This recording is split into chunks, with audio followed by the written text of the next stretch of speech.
Welcome to the program, and tonight oil was again in the headlines across the globe. The world's main oil producers and consumers will meet in Jeddah, Saudi Arabia on Sunday for a summit of home truths, we hope, about whether anything substantial can really be done to force the price of oil down, not just for a few weeks or months, but beyond.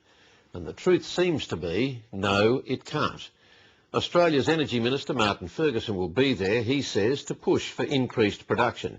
But there's serious doubt about OPEC's capacity to sustain a meaningful boost. At the same time, opposition leader Brendan Nelson continues to argue for a 5 cents a litre cut in oil excise here, and one of his backbenchers went even further today, saying it should be 10 cents a litre.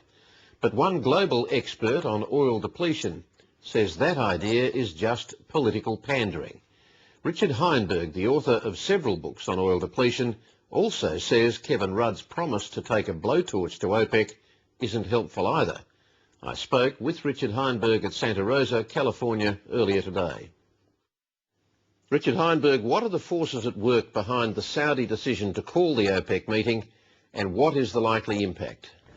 Well, I think the Saudis are genuinely concerned about the economic impact of high oil prices. I think when prices were back in the range of $80 to $100 a barrel, the producers were very happy because they were earning lots of extra income. But now with prices hovering up around $135 to $140 a barrel, it's clear that this is having really serious effects on, for example, the airline industry, which is really not prepared even to exist with oil at these prices. And we're going to see a major consolidation of the world airline industry as a result of this. It's also having impacts on trucking, and many independent truckers in the United States, for example, are going bankrupt with high diesel prices.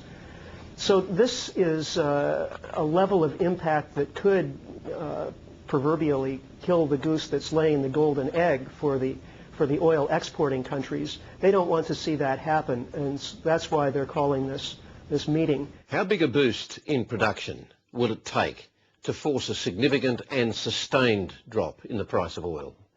Well, we would be needing something on the order of several million barrels of oil a day of new production in order to significantly lower the price. No one seriously thinks that that level of new production is in the cards or is available. There are some new oil fields coming online this year and next year. In Saudi Arabia, for example, there's Kurasanea and Sheba and Koreas. Some new fields, some old fields being reworked. And this should provide several 100,000 barrels of oil production a day, new production. But that's already being accounted for by Saudi's increased production in response to the high prices. So beyond that, there's very little that can be brought on. We're seeing declining production from countries like Russia and Nigeria and Mexico, and in some cases very quickly declining production. So it's going to be very hard to make up for that and actually add incrementally to the total.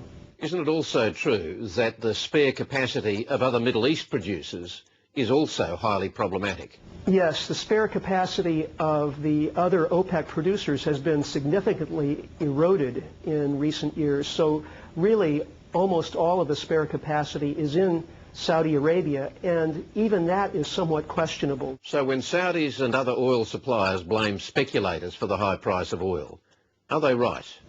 I think speculation is playing a fairly minor role in what we're seeing. After all, why would one choose to park one's investments in oil futures contracts unless there were signs that supply was not going to meet demand? In effect, it's the fundamentals that are driving the speculation. Now, it's possible that we could see volatility in the price to the point that the price could fall back to perhaps even $110 a barrel. I think it's extremely unlikely that it would fall less than that, because if that were to happen, a lot of producers who are now producing very expensive oil because of the high prices that otherwise wouldn't be produced. They've reopened old oil wells that didn't used to be economical.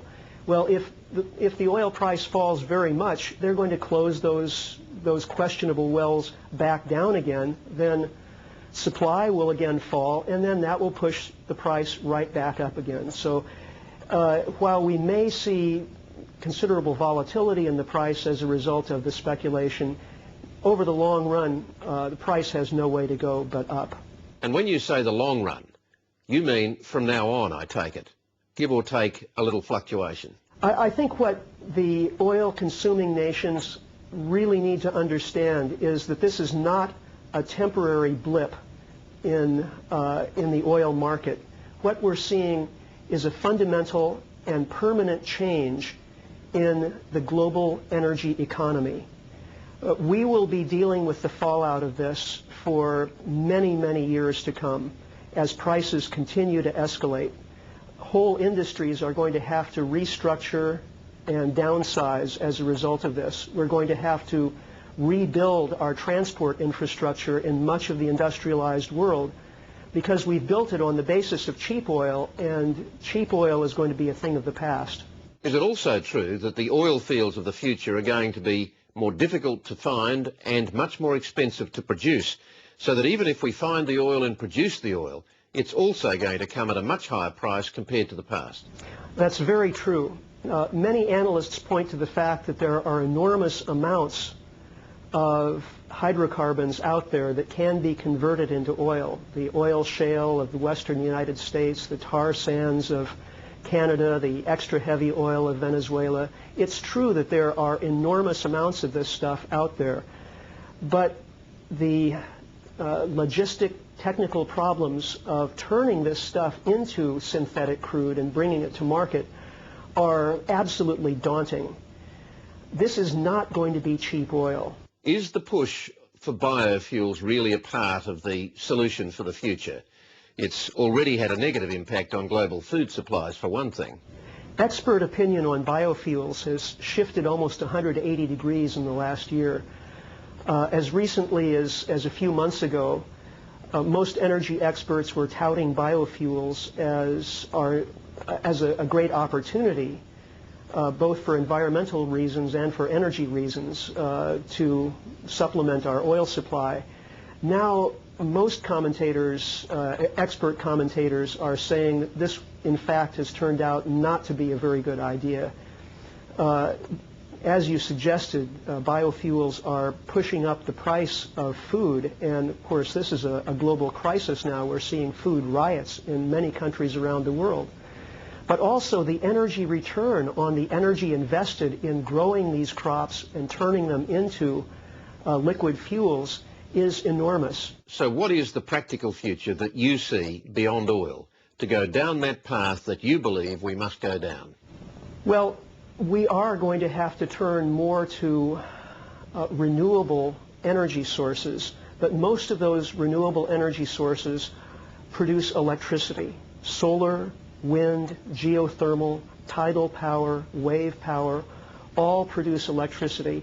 And so we're going to have to reform our transport systems, our agricultural system, to run more on electricity and much less on liquid fuels. And this is going to be a daunting challenge because we're going to have to do this over a fairly short period of time. We don't have the luxury of decades. In Australia, as part of the short-term political response, there's a debate about whether the tax on petrol should be cut to provide motorists with some relief.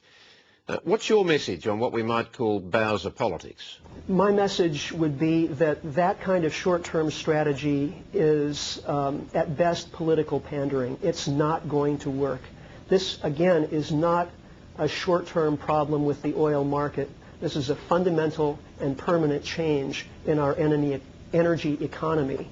And we have to begin to see it that way and institute the policies on the scale of the problem. At the same time, it is a tough reality for politicians to deal with, isn't it? As the price of oil keeps rising, as the political pressure just keeps building, both in the US and here, globally, in fact.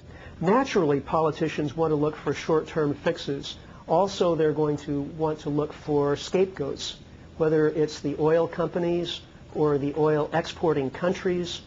I'm sure that we'll see a lot of nonsense spoken. Prime Minister Rudd, for example, talked about taking a blowtorch to OPEC. That kind of talk is not helpful. The responsibility ultimately is going to be with consumers, because the amount available for increased supply is very, very small, and as time goes on, in fact, supply is going to be declining. So ultimately, we're going to have to simply adapt to this new reality. Richard Heinberg, thanks very much for talking with us. It's been a pleasure. Thank you.